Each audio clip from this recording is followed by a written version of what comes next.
I was just interested as a citizen, because at that time, the voice of Woodrow. Avant que le monde entier ne célèbre Robert Redford comme une légende du cinéma, il dut affronter l'épreuve la plus cruelle qu'un père puisse connaître. Son premier fils, Scott, à peine venu au monde, fut brutalement arraché à la vie par une maladie soudaine. La nouvelle s'abattit sur lui comme un coup de tonnerre au moment même où sa carrière commençait à peine à s'ouvrir devant lui. Et dès cet instant, une fissure irréversible se grava dans son cœur. Une blessure que ni le temps ni la gloire ne purent jamais refermer.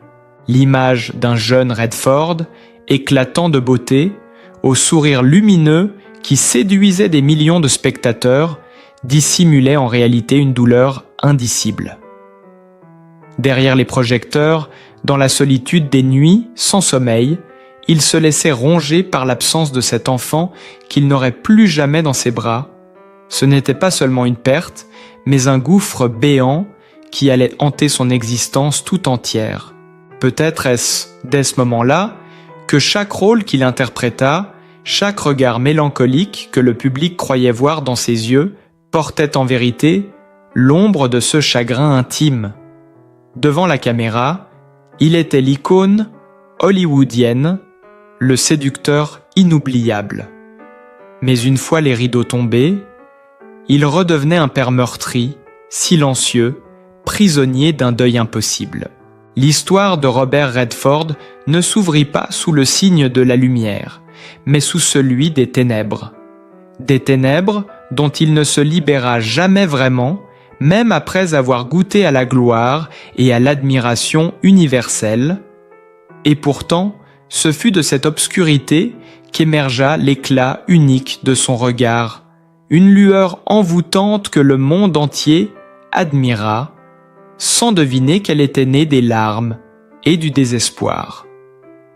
Après l'épreuve insoutenable qu'avait représentée la perte de son premier fils, Robert Redford tenta de donner un nouveau sens à sa vie. En 1958, alors qu'il n'était encore qu'un jeune acteur en devenir, il épousa Lola Van Wagenen.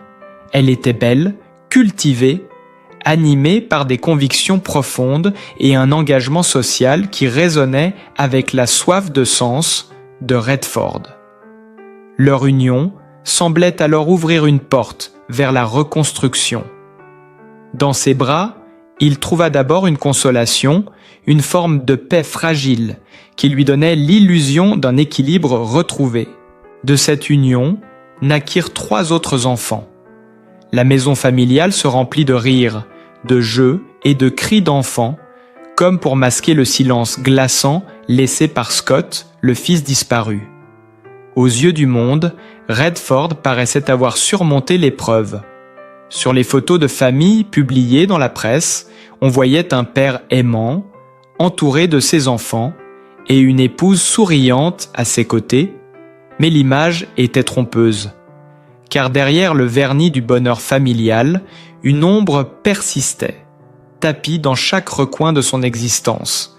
Le deuil, Redford n'en parlait jamais, ni à ses enfants, ni même à Lola. Son chagrin s'était transformé en un mur de silence, une barrière invisible qui l'érigeait entre lui et les autres.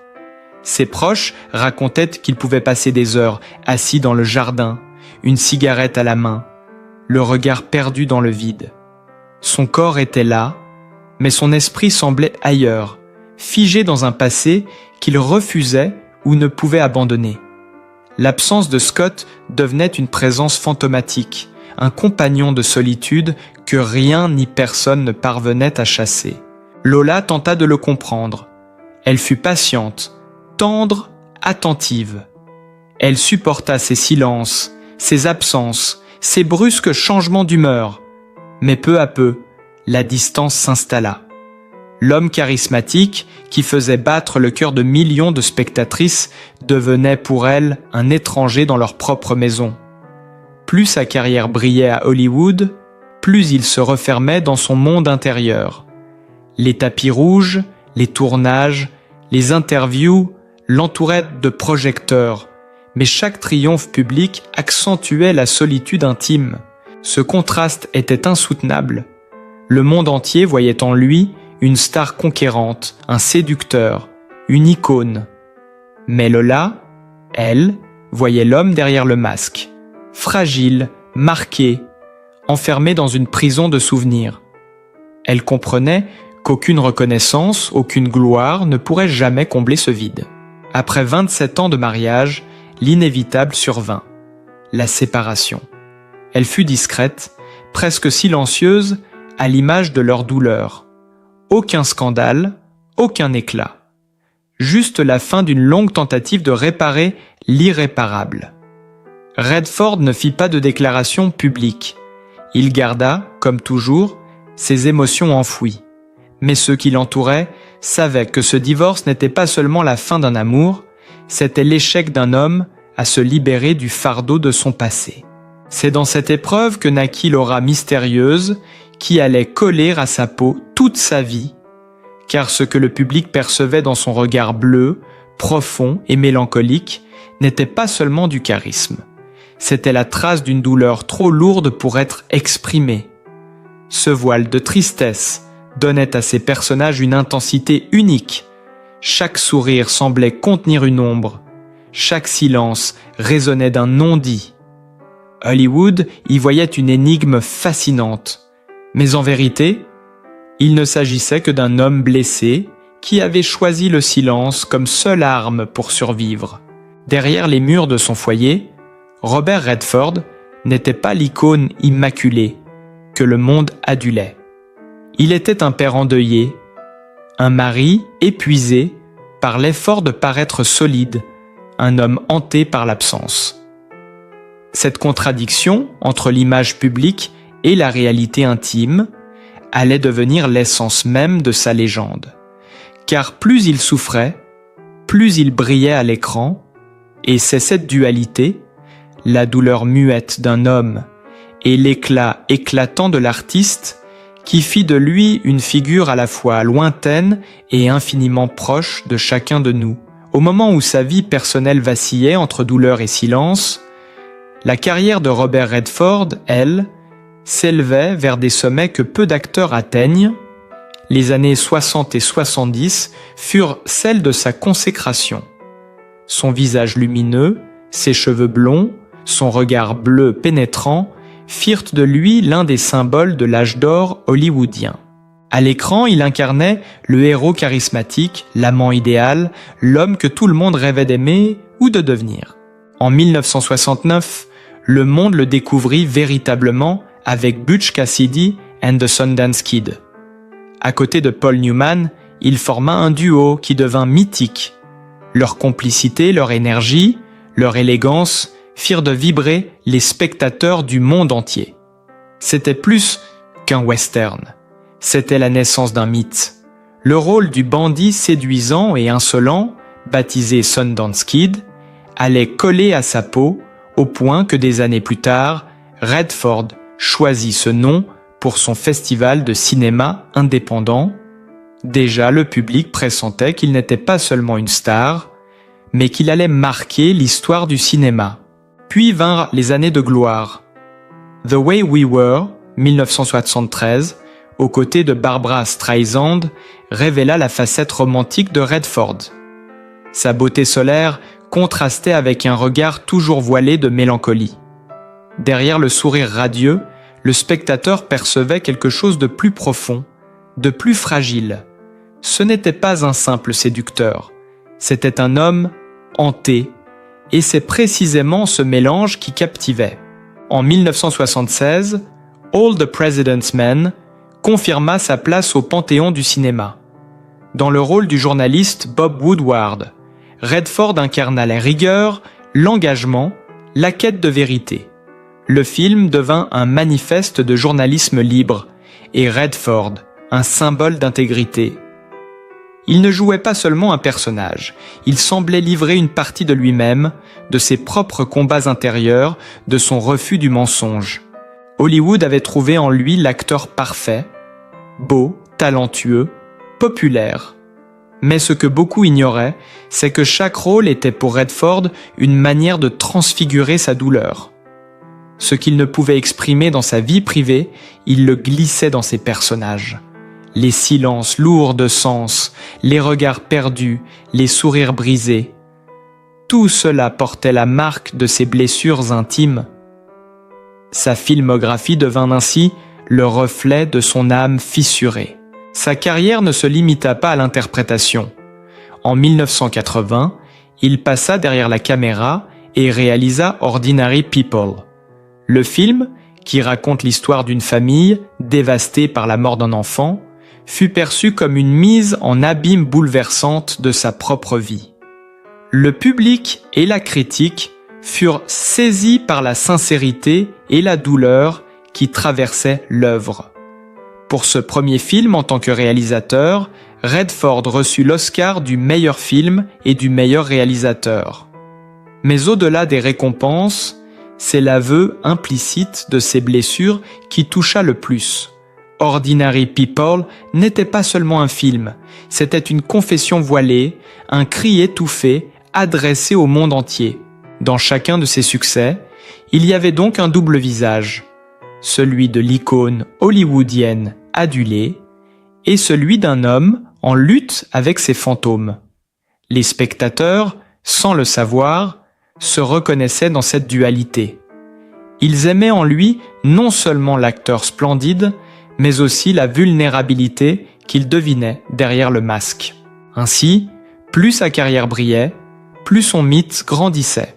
Mais paradoxalement, plus la lumière des projecteurs s'intensifiait, plus son ombre intérieure s'épaississait.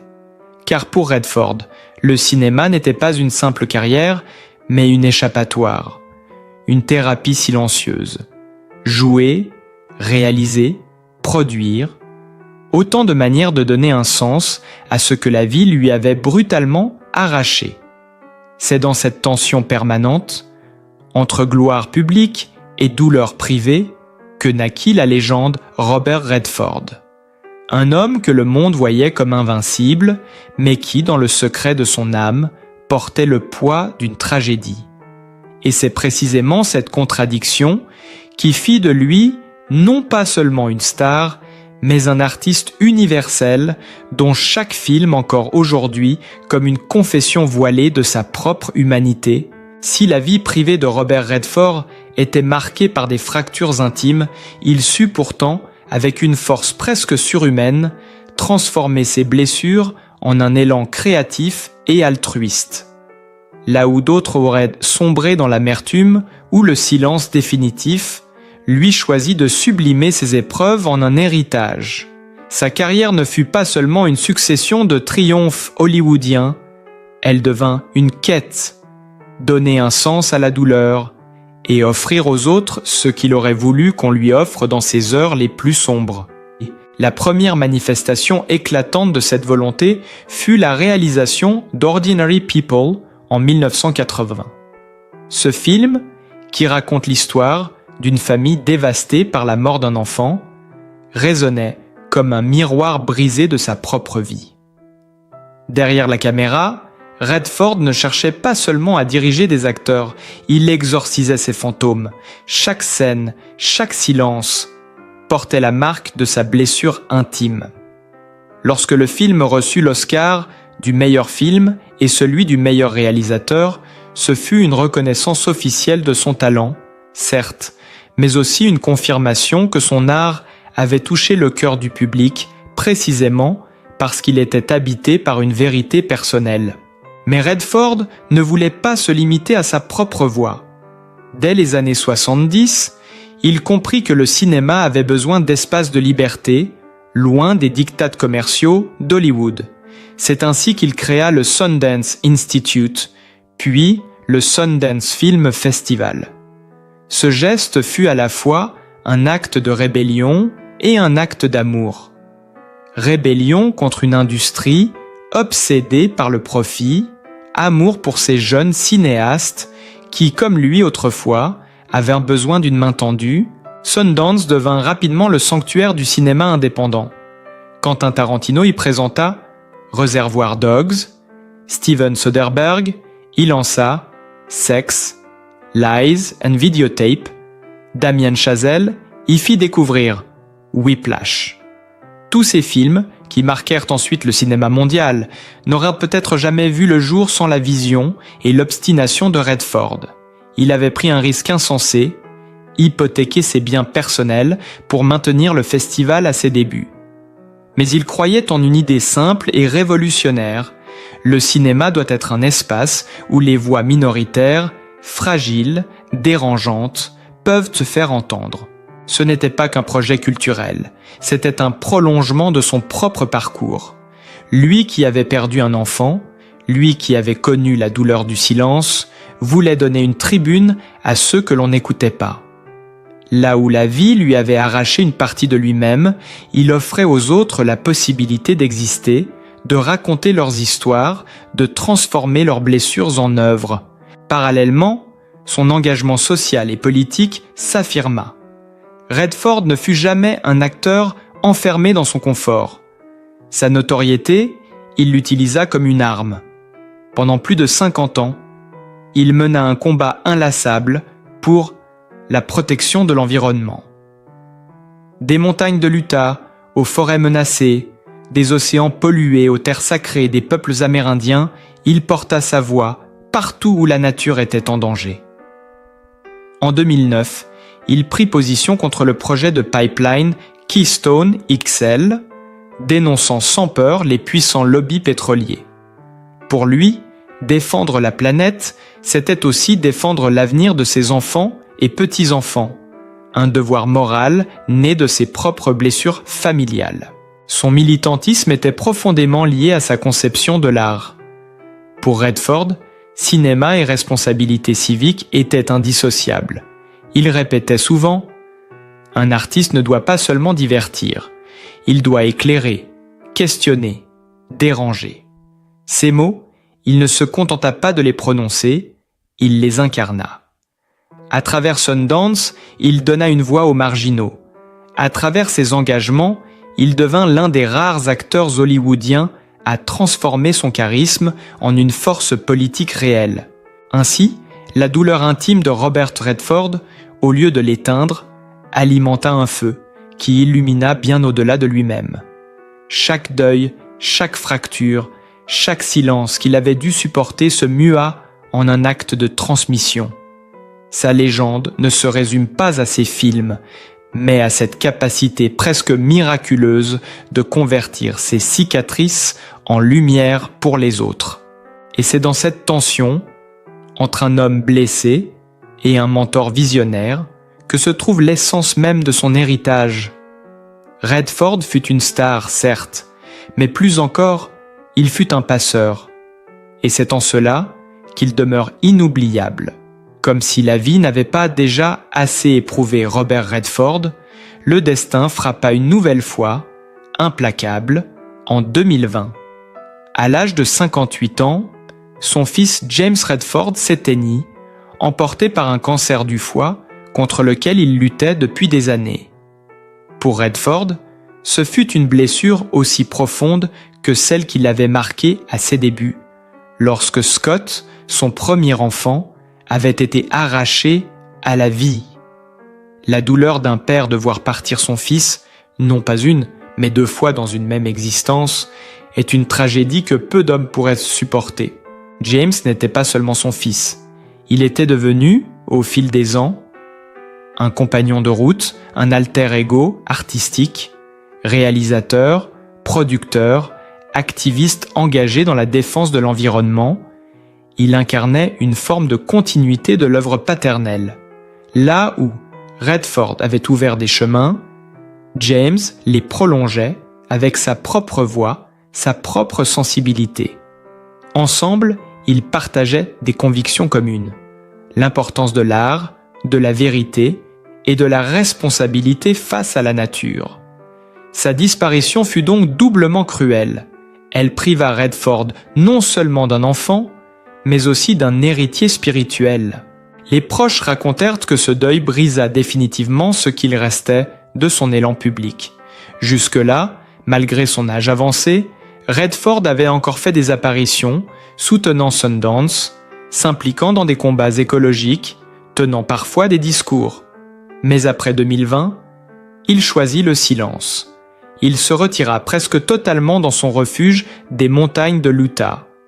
À Sundance, là où la neige et les arbres lui semblaient être les seuls témoins dignes de sa douleur. Ses rares amis admiraient sa dignité face à l'épreuve. Il ne se laissa pas aller à la colère ni à la plainte.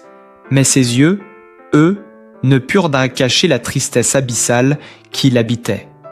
Dans les rares photos qui circulèrent après 2020, on voyait un homme amaigri, vieilli, le regard perdu dans le lointain. Ce n'était plus la star flamboyante, ni même l'icône du cinéma indépendant. C'était un père endeuillé, un survivant qui avançait jour après jour avec le poids insupportable de 2 deuils. Les journalistes qui tentèrent de recueillir ces paroles se heurtèrent à un mur de silence. Dans un communiqué laconique, Redford déclara seulement « Mon cœur était brisé. James vivra à travers son œuvre et à travers ceux qui l'a inspiré. » Ce fut sa seule confession publique, la plus simple, mais peut-être la plus déchirante. Derrière ces mots sobres, tout le monde comprit qu'il s'agissait d'un adieu non seulement à son fils, mais aussi à la scène publique. Car après ce drame, Redford ne chercha plus à jouer, ni à réaliser, ni même à paraître. Les films appartenaient au passé. Sundance, qu'il avait fondé et porté toute sa vie, continua son chemin sans lui, entre les mains des générations suivantes. Quant à Hollywood, il s'en détourna définitivement. Loin des caméras, il choisit une existence dépouillée, rythmée par le cycle des saisons et le silence des montagnes. Certains dirent qu'il avait enfin trouvé une forme de paix. D'autres, au contraire, pensèrent qu'il n'était plus que l'ombre de lui-même, un homme qui avait trop donné, trop perdu. Mais tous s'accordaient sur une chose. Robert Redford n'était plus le même depuis la mort de James. Ce drame ferma une boucle tragique commencée avec Scott et transforma ses dernières années en un lent crépuscule empli de souvenirs et de fantômes. Ainsi, la vie, qui lui avait offert la gloire et l'admiration universelle, lui arracha ce qu'il avait de plus précieux, ses enfants. Et si le monde se souviendra toujours de l'acteur, du réalisateur, du fondateur de Sundance, l'homme, lui, restera à jamais marqué comme un père brisé par la perte. Alors que ses deuils successifs auraient pu l'écraser définitivement, Robert Redford trouva dans un autre combat une raison de rester debout, celui de la défense de la nature et de la justice sociale.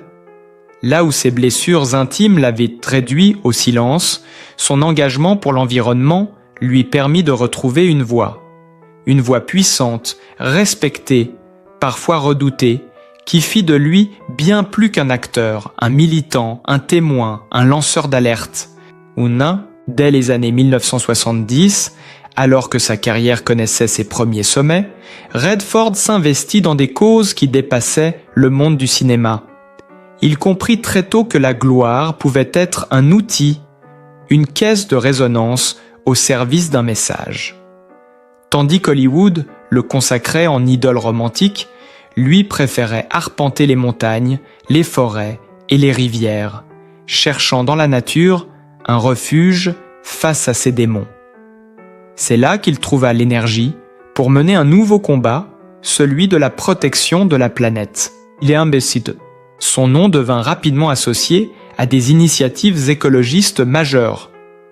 Il travailla avec le NRDC, Natural Resource Defense Council, soutint des campagnes de protection des espaces publics et se fit entendre sur des dossiers brûlants comme celui du pipeline Keystone XL, contre lequel il s'éleva avec une force inébranlable.